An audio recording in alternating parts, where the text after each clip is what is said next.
I'm here at the University of Minnesota exploring the soul of Western civilization. The DNA of the Western civilization was written in the universities and monasteries in Europe. Now, the universities have rejected the ideas that created the modern West. Therefore, in a series of lectures, I'm exploring if the sun must now set on the West.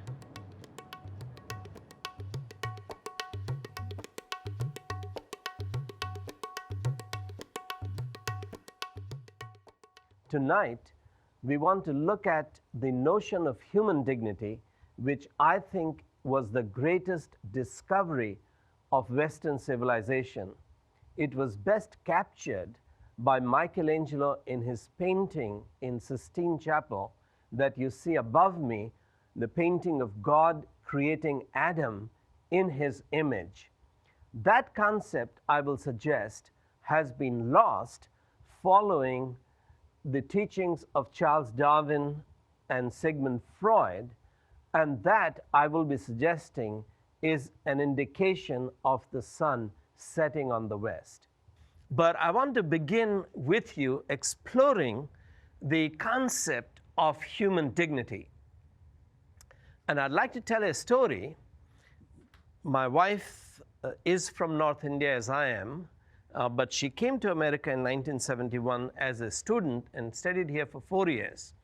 She returned to India in 74, and we were married in 1975 because both of us felt called to serve the poor. Soon after we were married, we left the city and started living in what was essentially a room with 3 walls and a curtain shared with snakes and scorpions and mongoose and all. And my brother and his wife in the next room like that, and my uncle, etc. And we began serving the poor. Now, I was at that time writing my first major book, The World of Gurus, and Ruth was editing it and typing it on a typewriter. We had 2 wooden planks coming out on the side of our bed from the wall, and I sat on one on a stool and wrote, and she sat on the other side and typed. But when she was faster than me, when there is not enough work, she would take a bicycle, go into the village about 1.5 miles away, and she started going door to door, every home, to try and understand where the village was, particularly where the children were, how many were going to school, what were they learning, what could we do to bless them, support them, and make a difference to the life in our village. She ran into a 10-year-old girl, Lalta, and Ruth asked Lalta, how many brothers and sisters do you have? Lalta said, 3, maybe 4. So Ruth said, do you have 3 or do you have 4? She said, well, 3, the 4th is almost dead. So Ruth said, can I come and see this child who is almost dead? So she had to bend down and go through a little door into this mud hut without a window and without any lighting inside. In the middle of the room was a bare string cot, and on this was 18-month-old skeleton, Sheila, with pus oozing from sores all over her body, including from her head, and flies all over her because she couldn't even raise her hands to chase flies. She had become so weak that she couldn't cry. When she tried to cry, she only sighed. Her thighs were as thick as an adult's thumb, and she was 18 months old. So as Ruth looked at this pathetic skeleton, she started to cry and asked the mother, what's wrong with this child? The mother smirked and said, oh, she doesn't eat anything. Whatever we give her, she vomits. So Ruth said, are you taking her to the doctor? Oh, what's the use? What can the doctors do if she doesn't eat anything? Ruth said, how do you know what the doctors can or cannot do? but isn't this a pathetic situation that needs immediate attention? The mother got a little irritated. She said, how can we afford to go to the doctor? And Ruth didn't understand that they were so poor that they couldn't go to a free clinic in city. So Ruth said, really? I will give you the money to take this child to the hospital. The mother said that I'm afraid of the hospital in the city. I can't go there. So Ruth said, well, take your husband. But he doesn't have the time. He has to look after the fields and the cattle. How can he go? So Ruth said, I will pay you so that he can hire a laborer for a day to look after his fields and for him to come with you. And I'll come with you to help you navigate your way around. The mother tried to end the conversation, said, okay, I'll speak to my husband. So Ruth cycled back and got after me that now you have to go and talk to the husband. So I went in the evening. The couple weren't expecting me, and they had made up their minds that they were not going to the hospital. Why? We don't have the money. But my wife told you that we're going to give you the money. No, but we don't want to get into debt. Oh, I'll give you in writing that this is a gift, not a loan. We're never going to ask you for this money back. But where is the time? Well, my wife told you that we'll pay for a laborer so that you can create time and come. That really got them irritated. Why are you bothered? She's our daughter. Now, I didn't understand how to interpret that. Why am I bothered? Why am I trying to help? The only way I could interpret that question was that they really wanted her to die. I didn't believe that any parent could do that. But there was no other way to understand that attitude. So I decided to raise my voice, at least pretend to be angry, and said, are you killing this child? If you're killing this child, why are you being so cruel? Why don't you take up a knife and stab her instead of letting her go through this agony and pain and suffering? They were stunned. I said that, look, if you don't take this child to the hospital tomorrow, I'm going to bring the police here and lodge a complaint that you are killing this child. By this time, obviously, there was a crowd around me. The neighbors had come, and I was trying to intentionally put the pressure of public opinion upon them. As I looked around for moral support, everybody looked at me as though I was a fool. And I didn't realize until a few months later that I was, in fact, foolish. I didn't realize they were doing what everybody did in the village. You already have one girl. Why do you need the second girl? The first one can cook and clean and look after the siblings. Why are you taking this trouble to bring her up? One elderly gentleman, neighbor, told them that, look, this fellow is crazy. He might actually bring the police. And then if the police took the daughter to the hospital, you will have to pay the bill. So since he's offering to pay, why don't you go? So they came along. We took them to a hospital where she was so weak that she couldn't even be fed through her nose fluid. She had to be put in intravenous. In a week or so, she regained enough strength so that they could start feeding her with a tube. And then after another week or so, the doctor said that, the bill is getting too high.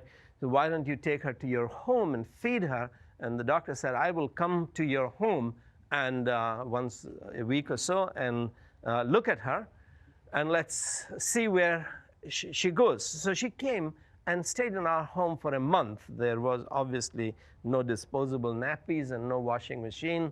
All the nappies had to be washed with hands, etc. But all of us fell in love with that girl, and she began to respond to that love. For the first time, you could now see her smiling, etc. It was a very satisfying, gratifying experience. But about a month or so later, the mother came and started fighting that everyone in the village is saying that our daughter is eating food, Christians, she will become a Christian, and then we will be in trouble with our caste, we will be excommunicated. Therefore, we want our daughter back. So Ruth said, of course, we have no intention of taking your daughter. We want you to take her and look after her. Now, please do, and we will pay for the milk, but we will give it directly to the milkman to make sure that the milk comes and that you feed this baby, and we will come and visit her. So Ruth started giving the milk to the milkman. The milk was supplied. But within a few weeks, the child was back to square one because the milk was being given to the boys. So the whole process had to be repeated. Ruth had to fight with the mother, then I had to fight with the father, then we had to take them to the hospital and then put her on intravenous and then bring her home, keep in our home, and then mother came back and fought again. We assume that by now she has learned her lesson, so we gave her another lecture on parental responsibility and gave the baby back to them, and hoping that this time things will be better, but within a few weeks the child was dead. Now, I was convinced that the parents had killed the children. Ruth thought that this was impossible. No parents could possibly do that until we had 3 more experiences of that nature when Ruth finally realized that infanticide is a very common practice in our area, and therefore we should never take this risk. If a parent doesn't want a child, we should keep the child and find another home for that child. So we made that a practice that no questions, no arguments. If you don't want the child, we will find a home for this child. Now, I won't go into those stories, but to raise the question that here was a clash of 2 worldviews. We saw this child very differently than they saw this child, as a liability that you feed her for 10, 12 years, treat her, educate her, then you have to find money, get into debt to pay a dowry to get her married, and then the in-laws torture her to extract more dowry from them. Her whole life is suffering. Why don't we end this suffering quickly and smoothly, save hassle to ourselves and to them? And if someone argued with them, they would say that, look, if we had facilities for ultrasound, if we knew that this was going to be a second daughter, we would have aborted the baby. But since we didn't have that facility, we can only make a decision after she is born, when we know that this is a girl and we don't want her. So we're not doing anything different than what you do. And it doesn't take any effort. You don't need a knife to kill a child. All that you need is to, if it is too hot, keep him in the sun for a few hours. If it is too cold, don't cover him for one night, or don't feed him for 2-3 days. In some states in India, they might give a poisonous juice from poisonous berries as well. But this is common.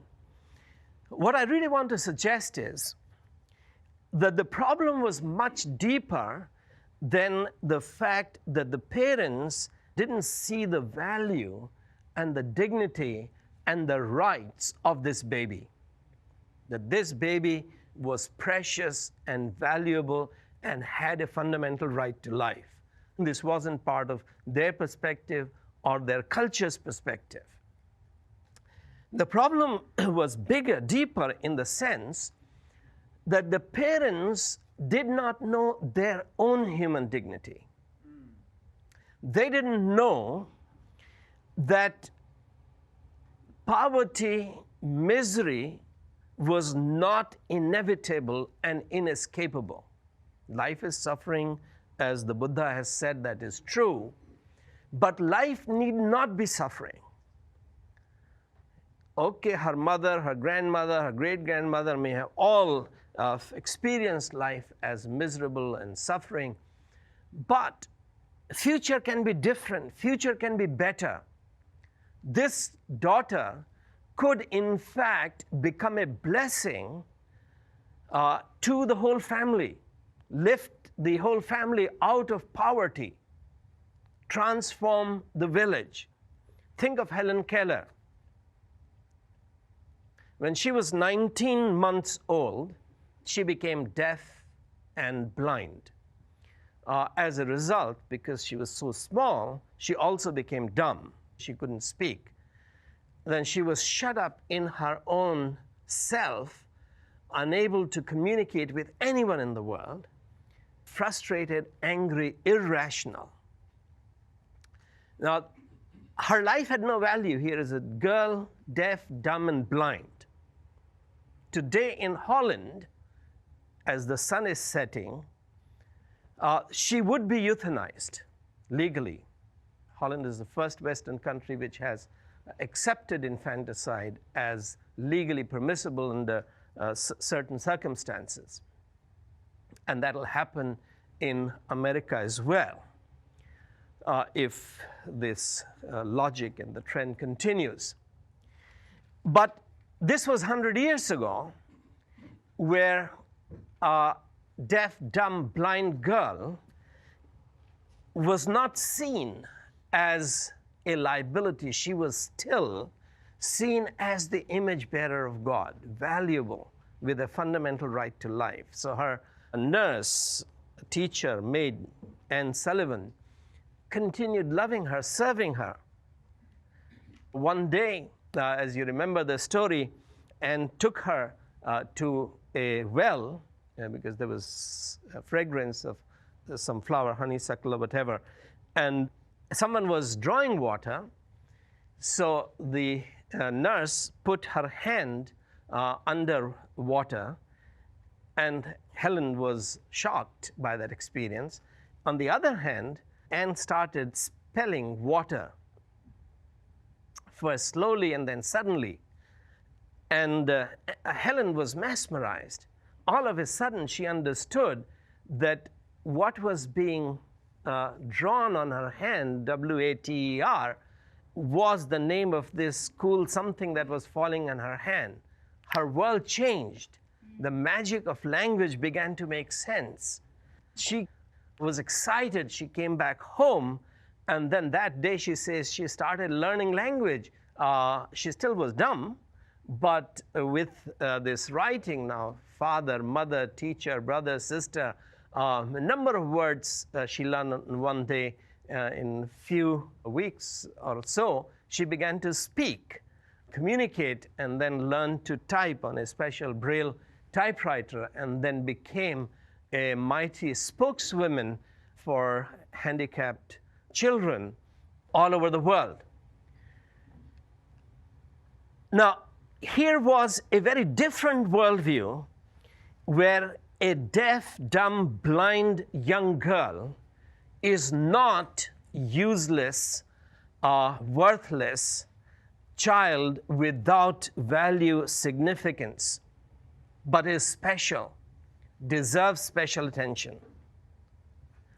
Because back then, the Western culture saw a human being, as Michelangelo captured in this painting on Sistine Chapel, which is an iconic painting, creation of Adam. And very often you don't notice that in the left hand, other hand of God is Eve, looking at Adam being created. Eve is already in the mind of God as a gift for Adam. Both are created by God. Now, Michelangelo was about 20 years old when Pico della Mirandola wrote this book, An Oration on the Dignity of Man. That was the first time where an idea that life need not be suffering. Pope Innocent III, who was one of the most brilliant medieval popes, had written a book on the misery of man. Yes, life is miserable, but it is a consequence of sin. That was not God's original intention.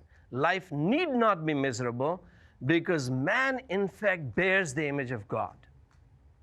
When I was an undergraduate student in the university, our professor taught us in India that the discovery of human dignity was indeed the greatest discovery of Western civilization. But they said that the Renaissance writers, beginning with Petrarch, the Italian poet, discovered the notion of human dignity when they started reading Greco-Roman classics. And only after I came out of the university, I discovered that that was not the case.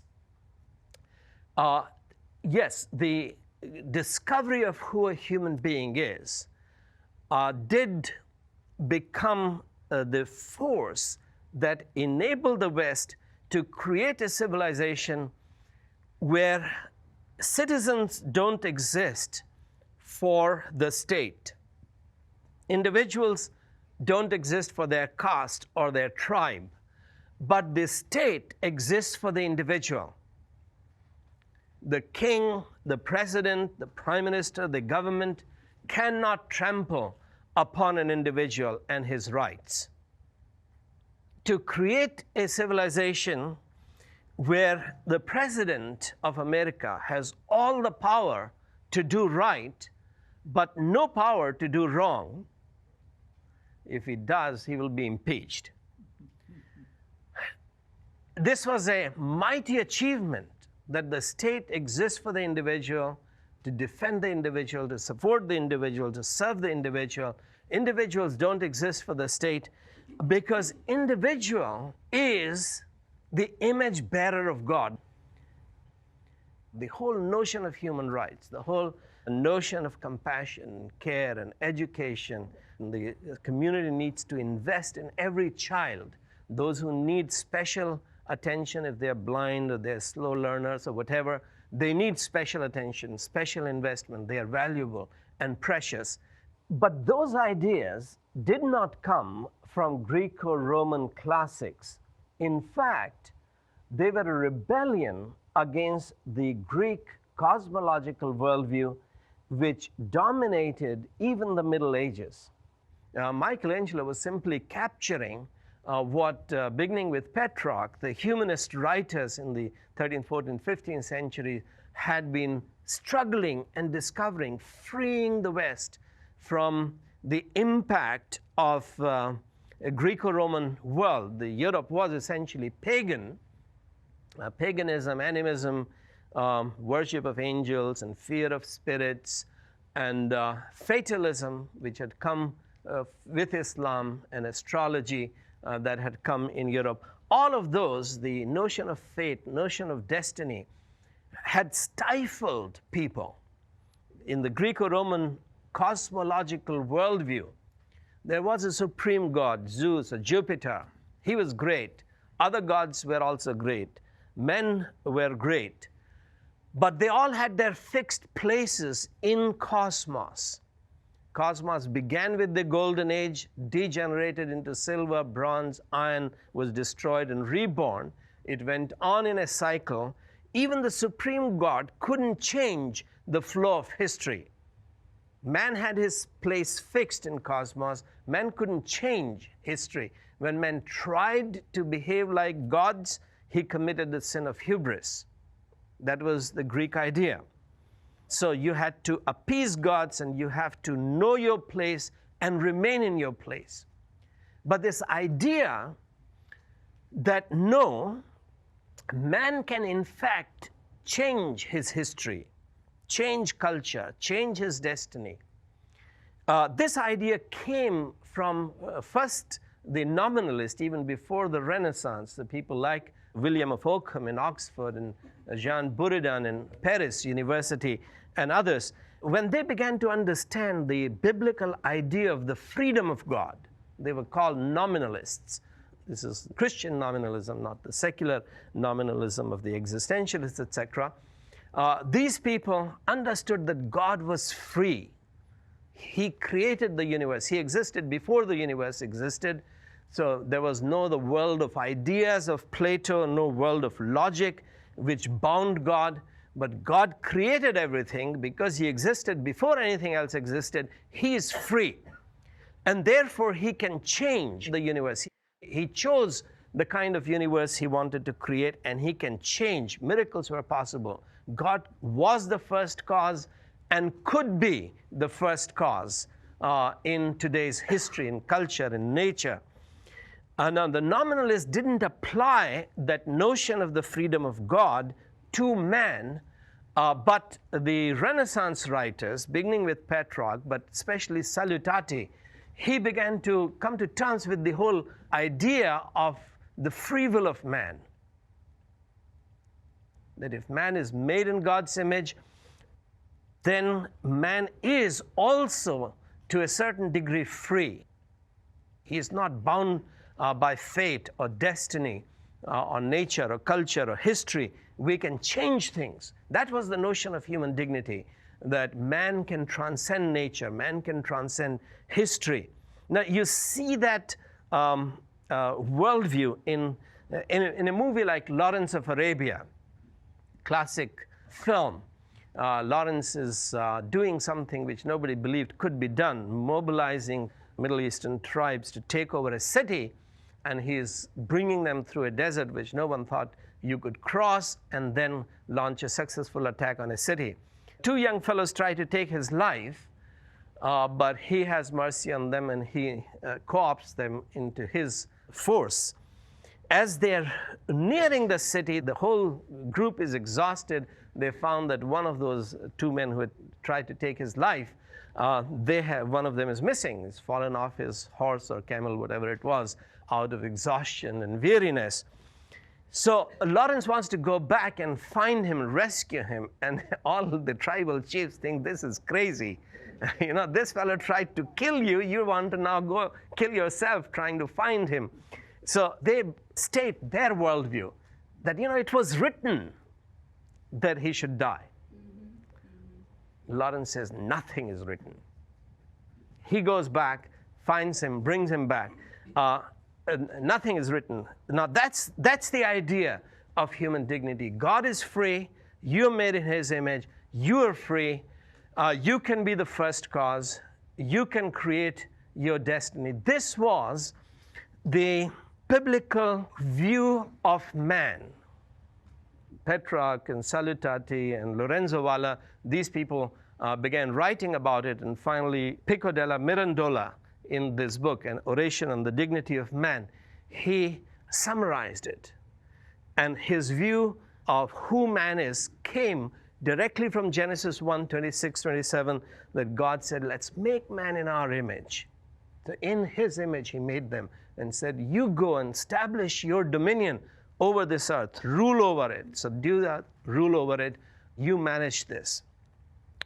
But this idea of that God as the creator, man is made in his image, was part of Judaism, was part of Islam, in as much as Islam also grew out of the Old Testament mindset. But in those traditions, it didn't create the notion of the dignity of man, because what Christianity added was the idea of incarnation. These people, the Renaissance writers in 13th, 14th, 15th century, they are writing, they are doing their thinking and theology in the face of Muslim challenge.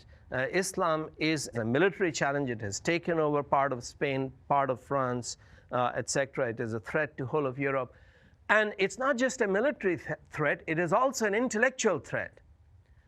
Islam is saying that the idea of incarnation is illogical, it is ridiculous, it is insulting to God, it isn't befitting the majesty of God. God is so great. How can you believe that he would come as a helpless babe in that manger in Bethlehem? This is ridiculous. How can you believe that this almighty God would die as a helpless sinner on the cross, helpless victim? This weak, humiliated, insulted Messiah. How can he be the almighty God? Can God become a dog? This is their intellectual challenge. This is where the critique of Aristotle, his epistemology, by these Renaissance writers, changed Europe. What is supreme? Logic or observation? Facts. If God is free, that the universe is not bound by our logic. It is bound by his free will, what he chooses to do. How do we know truth? Do we deduce truth through logic, that God cannot become man because man is so miserable and puny? Or do we find truth through observation? The question is not whether or not God can become man, but whether or not God did become man. What if God did become man? What are the implications of that? Well, maybe that man is different than a dog. Man is different than other animals. Maybe man is made in God's image. Maybe a human being is precious to God, so precious that God would come to this earth and give his life for man's salvation. So the idea of incarnation sealed the notion of human dignity, that God could become man because man was made in God's image, to be God's child, to be God's representative. We cannot know man if we only look at animals. If man is made in God's image, the only way to know who man is for us to look at God. Now that's what Michelangelo is capturing in this painting. And as I said, so much of Western civilization has flowed out of this concept. But let's move on to the devolution of human dignity. It begins with Charles Darwin's book, The Origin of Species, where he began to propose this theory that maybe complex animals, including human beings, evolved from simpler animals. Now that was published in 1859. In 1872, Darwin wrote a second book called The Expression of Emotions in Man and Animals. If human beings have evolved from animals, then human emotions have also evolved from animals. 12 years later, in 1884, William James, the American philosopher, took that notion from Darwin and wrote a very influential essay called What is an Emotion? And in that essay, he argued that emotion is the sum total of bodily changes, your genes, your instincts, your hormones, your chemistry, your environment, etc. All the bodily changes that happen, that is what an emotion is. In other words, he came up with a totally materialistic explanation of emotion. Now that is what Freud picked up, and then Freud developed what love is to its chemistry, that love is chemistry, so love then really equals sex. And Freud developed Darwinian James's idea of what an emotion is, and that became the intellectual background of the sexual revolution. What Freud is doing is not simply philosophy and psychology, he's changing culture. Until the beginning of the 20th century, the intellectual discourse in the West, particularly in the English-speaking world, was shaped by Jonathan Edwards' book, The Religious Affections. Jonathan Edwards was America's first philosopher who triggered the First Great Awakening, and his view of man, which was essentially Augustinian view of man, which was restated by him. His book is a study of 1 Peter, where Peter is writing to the Christians who are being persecuted. And he is saying, remember those days when you rejoiced in persecution. This is very unusual. If you're being persecuted, you should be fighting back. You should be cursing, abusing, mobilizing all your resources to save yourself. But these people are rejoicing. So he had a dualistic idea, which, to go back into New Testament terminology, Paul talked about works of the flesh and fruit of the Spirit. anger, hatred, resentment, jealousy, passion. These are works of the flesh. Joy, love, forgiveness, peace, long-suffering. These are fruit of the Spirit. So there was that dualism that man could choose. On the one hand, the works of the flesh, which are spontaneous emotions.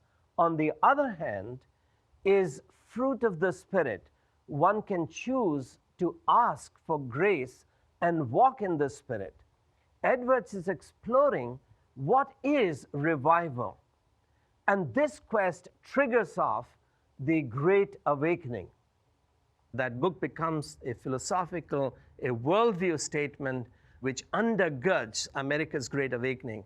John Wesley abridged that book and published it in England, and therefore it began to shape the worldview of 18th, 19th, and early 20th century English-speaking world. But that is the intellectual world, a paradigm, which Freud finally destroys. And so the works of the flesh and fruit of the Spirit become a single category of emotion. You first of all have an explanation that, someone threatens you, you get really angry, you hit back verbally or emotionally or physically or economically or whatever way. Where does this aggressiveness come from? Well, a few million years ago, your ancestors were reptiles. So when they felt threatened, they raised their hood and they counterattacked. That's part of your genes, your DNA, right? So if you're a therapist and a wife comes to you, she's angry at her husband and wants to kill him, what do you advise her? It is a legitimate emotion which is part of her DNA, her genetic makeup, her survival instinct. If everything is an emotion, it is biological, chemical, hereditary. You can't have moral judgment on one being right, one being wrong, that she should actually forgive. She should, in fact, look at her faults and repent, and she should persevere, she should endure and turn the other cheek, etc., etc. How does a therapist get all of that perspective? Obviously, he can't. So, what do you do? Well, Freud's problem is, since he has rejected the notion of God, God doesn't exist, then man can only be an animal, a monkey. And biology and chemistry have to explain everything.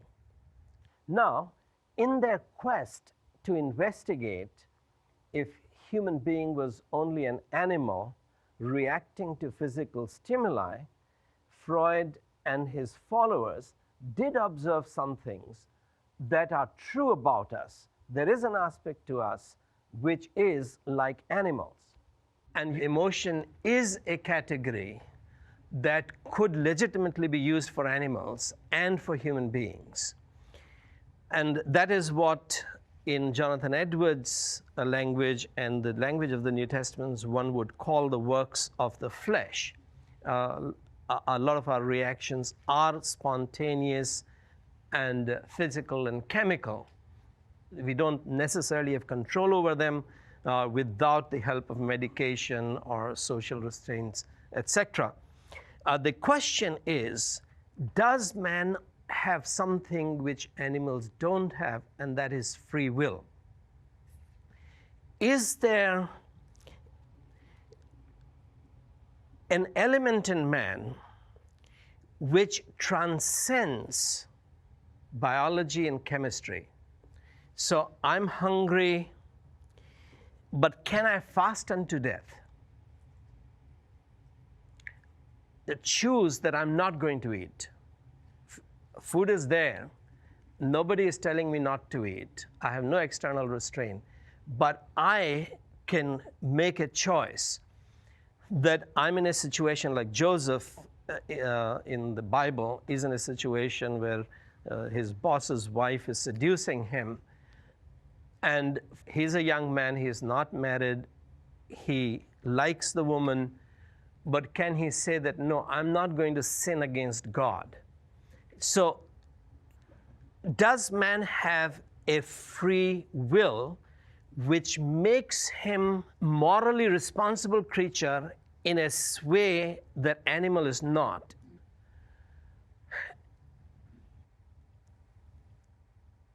A goat is hungry and sees your banana or sees your spinach, eats it, and you don't say that the goat has stolen. A boy is hungry and takes your banana, you say that you have stolen, you shouldn't be stealing. It doesn't matter if you are hungry. Theft is morally wrong. Now, once you reject Michelangelo's picture of man being endowed with God's freedom, there's something in us which makes us free will, that we are moral creatures in a way that animals are not. If a monkey takes your mango, you're not going to hold him responsible for theft. Now, Einstein had an intellectual problem there. He was the leading scientific mind of the 20th century, but his worldview was essentially materialistic. That ruled out the possibility of free will, of human beings making real moral choices that make them morally accountable. Then as a Jew, he's facing the reality of Hitler. 6 million people are being killed. Is Hitler determined by his chemistry and culture, or is he making morally responsible choices? So the concept of the image of God allows for the notion of sin. Then man is making morally responsible choices, therefore man is a sinner, animal is not, because animal is not making morally responsible choices. The doctrine of sin then becomes a doctrine of hope, that because this is a moral choice that I have made to hate rather than to forgive, I can repent, I can ask for forgiveness, I can find forgiveness, I can be renewed, I can be transformed, because I have to become like God. If I'm made in His image, that image has been ruined. I behave like a monkey while I should be behaving like God. So forgiveness and regeneration and transformation into the image of God, this was what was driving the Western civilization, the quest for purity, holiness, godliness. But that is all gone and is going because now you cannot say that I'm made in God's image, therefore I should be more like God. I'm in monkey's image or ape's image, therefore it's fine for me to be doing monkey business. That's where the culture is going. A little while ago, a tabloid in England printed a provocative photo of a model and quoted her as saying that she hates the idea of monogamy. Why? Let's face it, we are animals. That was her reason, that because the fact is that we are animals, therefore we have every right to indulge in monkey business. What's the implication of that? Just a few weeks ago, we were sitting with a younger gentleman in his mid-40s who was brilliant, intelligent, articulate, very handsome, but considering taking his life. He didn't know how many of his babies had been aborted, but he did have 3 children with 3 different women, and most of his money was going into child support and legal battles with these women. And he was saying that I now hate American women. He's been living as a monkey. Why was he living like that? Because he accepted the Freudian idea that love is nothing more than lust. Instinct is the sun setting on the west. You only have to think of those three young children growing up without a father, with parents constantly in conflict, with hatred. Now, obviously, animals have some beautiful capacities, some of which we can emulate and should emulate. And the Bible asks us to follow the ants in some of the good virtues that they have. But is man more than animals in a unique way, that he is a spiritual being, which means that he has a free will, which means that he can choose to become a sinner, but he can also, by God's grace, become like God, different than animals. So that's the worldview choice. The question is, which worldview really explains who I am best? Turning man into the image of monkeys created this culture where the gentleman I described is freely indulging in monkey business and destroying the future of America and American kids. But it not simply has moral and sociological and futuristic consequences, but the intellectually Darwinian, Freudian position is untenable. Let me give a simple illustration to conclude. Supposing one of you stands up and begins to imitate my mannerism and how I speak, including all my grammatical mistakes and pronunciation mistakes. Now, if I believe that you are insulting me, I can get angry, right? Now, if I believe that you are entertaining me and you are entertaining us, I can laugh and I can clap, correct? My response, my emotion, whether I'm angry or I'm enjoying, my emotion isn't simply chemistry. It also depends on my belief. What I believe is your motive. But it's not simply what I believe to be your motive. I might believe that you're insulting me. Everyone in this room might believe that you're actually insulting me and mimicking me. But is it possible for me to choose to ignore the insult? In other words, my emotion need not come even from my belief. It can come from values that I have chosen. My insult, my honor doesn't matter. You are precious. You are important. You are valuable. Now that's what actually Jesus did. As he is being tortured, beaten, mocked upon, spat upon, insulted, hammered, nailed to the cross, what should his reptilian DNA demand? That he should curse, he should abuse. If he can't curse, at least ask the Father to curse them, kill them, and do whatever. But what does he do? He forgives. He loves.